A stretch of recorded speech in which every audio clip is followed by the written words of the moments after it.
flaw in the design because the pipes don't fit. Well, I can redesign the bathroom for floors 4 and up so that the pipes do fit. That kind of thinking. Or I can say, I realize I have a bottleneck, that the drywall workers are a bottleneck in the production flow.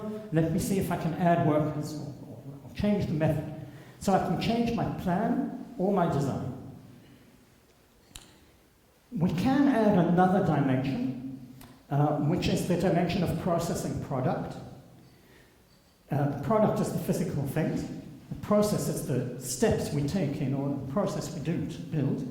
So we can say we have construction processes, which is the movement and activities of people, it's supply chains, materials flowing through the site.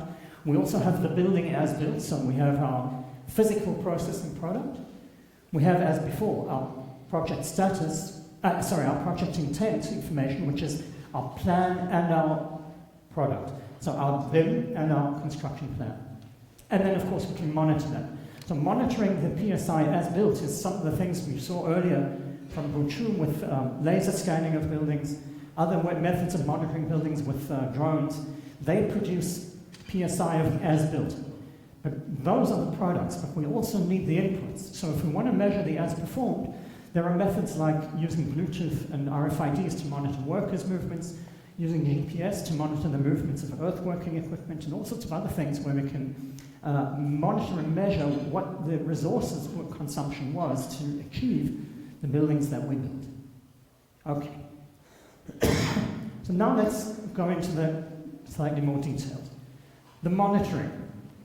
What I've listed here is a range of different monitoring technologies. It's not an exhaustive list, but all of those have been used in either research or practice. There are companies now that do laser scanning, photogrammetry, 360 degrees, or barcodes, scanning of materials arriving on site is very common. RFID, Bluetooth tags are being used to monitor workers' locations within buildings. Digital reports are very common with tablets or other things into a company's ERP system. Audio recordings has been used and shown to be vaguely okay in research. I'm not aware of it being used in practice.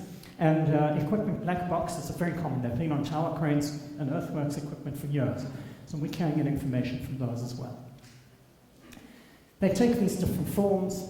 We talked about the laser scanning, the digital reports, sensors embedded in concrete that give us temperature and humidity and other measures as the concrete is curing, and in practical situations already are saving a lot of money by allowing people to strip formwork earlier than they would have been able to.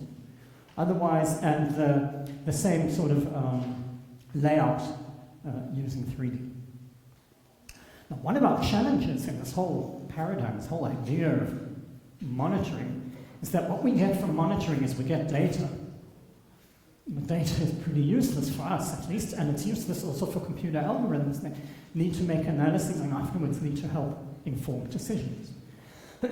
So we need to take data, generate information, use the information to get knowledge, and then drive our decisions and actions. Data, for example, is worker number 7 was in room number 2 on the 5th floor at this and this time. A data point. Information might be the plumbing worker spent 3 hours in that bathroom on that day installing this toilet. That's now more useful information. It's already interpreted into a form I can use. Knowledge might be the plumbing worker had to wait because the materials had not arrived, and that caused a great deal of waste, or a measured amount of waste. And I can do something, that's already actionable. Because I can say, well, there's a problem with the supply chain, or I can diagnose the problem and find a solution. So when we lay this out, we have now the monitoring technologies down at the bottom. They're creating data. We register the data because it comes from different sources, so it's in different formats, and we need to make sure it's all properly coordinated one way or the other. And then we want to derive this kinds of information, these kinds of information, object geometry, surface textures, the past that labor had, equipment, and so on, information flows, and so forth. And that then creates our information that we call our project status model. We want to compare that to our project intent model. We want to design, plan, and optimize for the next cycle, and then cycle back. This cycling is part of what we call the Plan, Do, Check, Act cycle. You saw this morning the, what was it, observe, something, OODA. But it's fundamentally the same thing, but here it's not applied to a cyber system, it's applied to a production system. And this was made very popular by Deming, and even earlier by proponents of scientific production and other things. But it's basically the same idea. I make a plan, I go and do what I plan to do, I check what I did, I make a value judgment about whether it was good or not, and then I act for the next cycle of time. So it's very well known in manufacturing and in lean construction too, as the PDCA cycle. And that's repeated, of course, many, many times as construction goes. And the number of times you repeat the cycle is dependent, or it's fixed by your planning cycle. So in most construction sites, it might be a week. After a week, we have a team meeting, we decide what went wrong and so on, we get instructions for next week. In some projects, it's every month. But in more advanced projects, it might be every day. So as the shorter you can make your planning and reaction cycle, the better you're off, because the less time you have to run on with bad plans. Okay, in construction, or in digital twin construction, we might think of it this way. We might say, we start off by modeling in a computer system. We then build, because we fabricate and we construct on site or make something. We then monitor and interpret, which is what we've been talking about. And then we evaluate and we improve. We make decisions that lead to better construction. So what I'm showing you now is architecture, system architecture for a future digital twin construction paradigm, system, I should say, that is part of the BIM to Twin project work. So we have our physical building twin, we have our digital building twin, and over here we have the monitoring, the raw data, interpreting, merge, and then we have our project status model. That feeds into our design plan, performance function, who regenerate all the time as design product and as planned process, which then goes to the building function on site, and they control the construction, and it cycles all the time. And as we do this, we accumulate historical building digital twins from our current project and from previous projects, in the innocent or naive hope, as I expressed in the question earlier, in the naive hope that we can use that for learning using machines to find patterns that we don't identify, but then we can afterwards understand what they are. We can use that information in more simple ways. For example, what is the production rate of a drywall worker when they're working with two helpers in an apartment?